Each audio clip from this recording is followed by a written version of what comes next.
Hi students, welcome to part 3 of ICU services. So, facilities, we will discuss about facilities, equipment and policies in ICU services. Okay. So, what are the different physical facilities available in ICUs?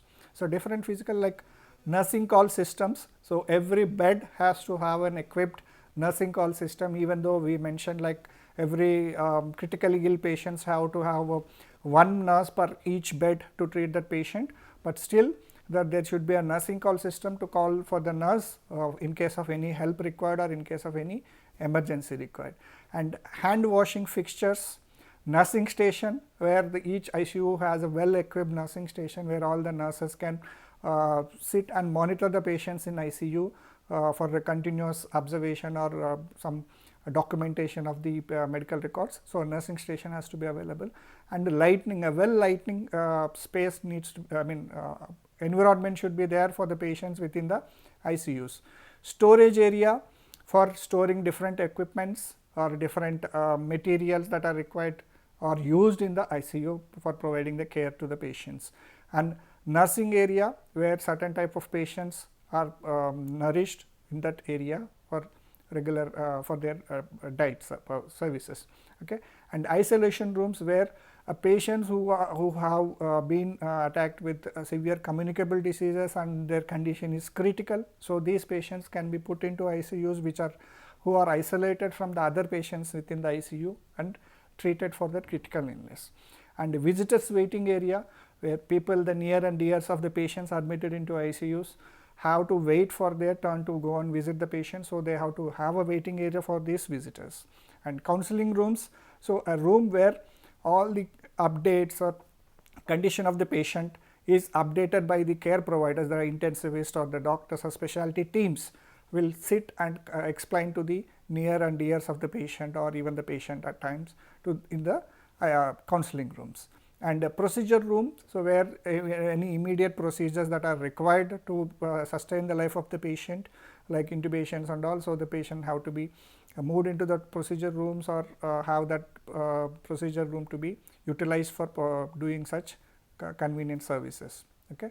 And service area like for any other services have to have this area, and at least one patient cubicle as isolation with another room facility having negative pressure is recommended within the ICU. So, where the another small cubicle area to be there as an isolation room within the ICU.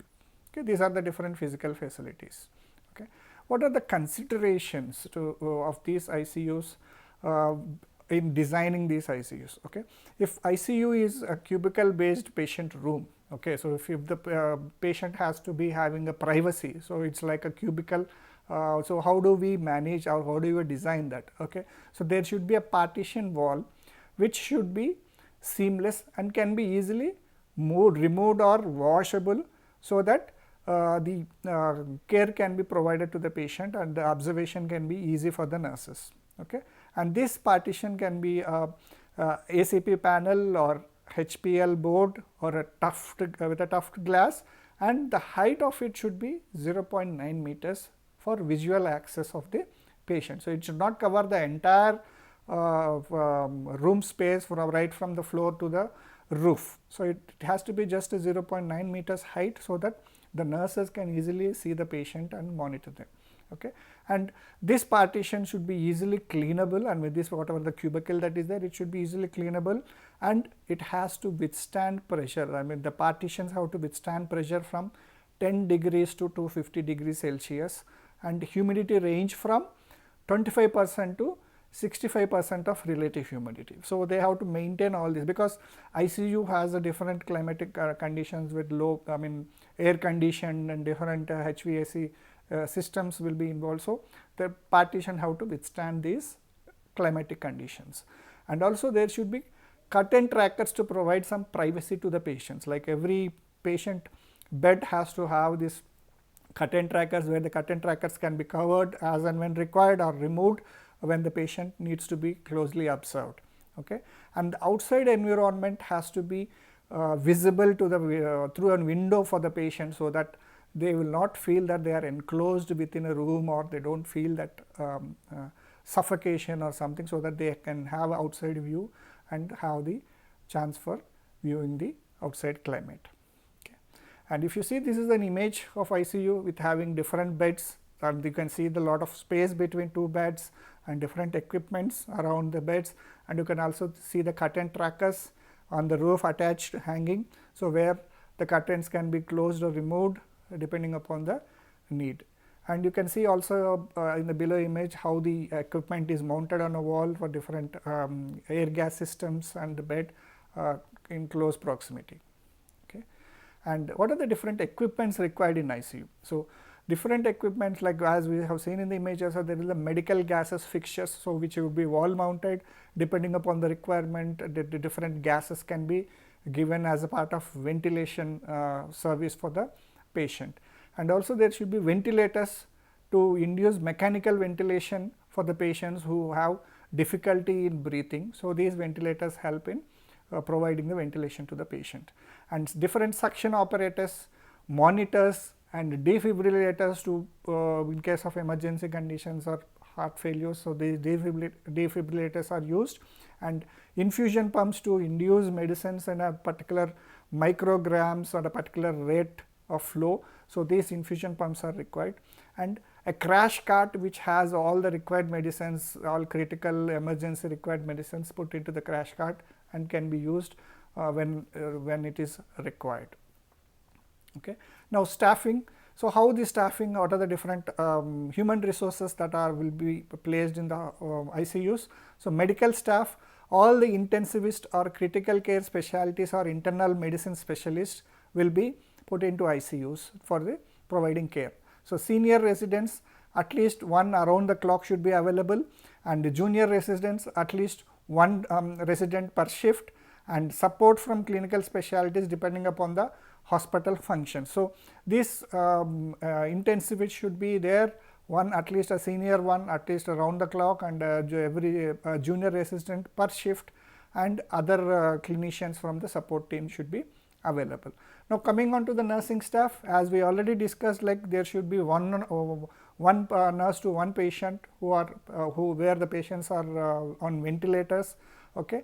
And for non-ventilated patients who can be 1:2 ratio, where for every 2 patients one nurse can be placed for monitoring and observing and providing the care. Okay. And the regular training for the staff in ICU is required, because with the different kinds of critical conditions that will be coming, different technology that is coming. So, every time there is a need for these staff to be trained on regular basis. Okay. So, this gives a recognition and interpretation of the symptoms. So, this training helps them to recognize and interpret the symptoms properly and provide the required care. And they should also be trained on providing CPR, when to initiate it, how to manage the patients during such conditions, and provide the CPR as per the guidelines.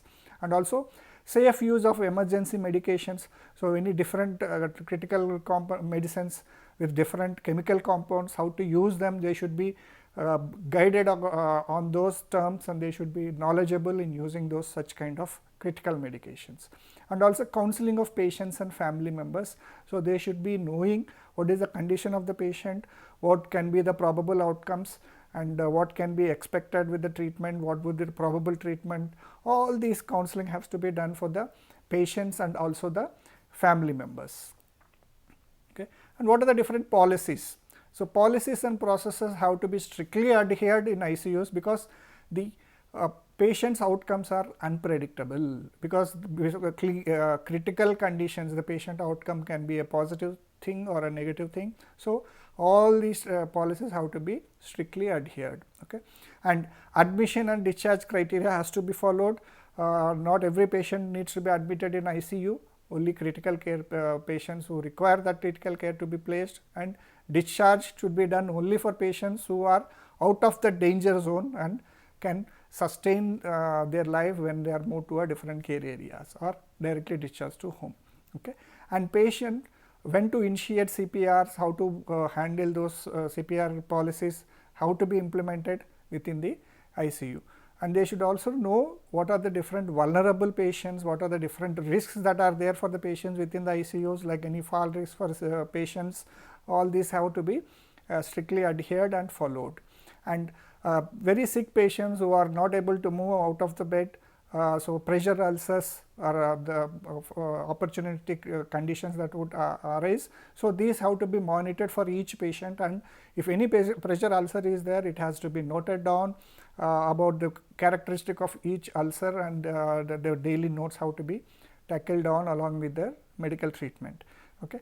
And infection control measures have to be strictly followed in ICU, because there are critically ill patients, few are on ventilators or having different support, and few patients with critical illnesses that can be communicable, non-communicable. So, these infection control measures have to be completely or strictly taken within the ICU. And patient counseling also has to be done, as we have seen earlier, that patient counseling and family counseling has to be done depending upon the condition, and any organ donation related or any amputation and surgery related, all these have to be followed strictly within the ICU. Okay. So, thank you students for listening to the part 3. Have a nice day.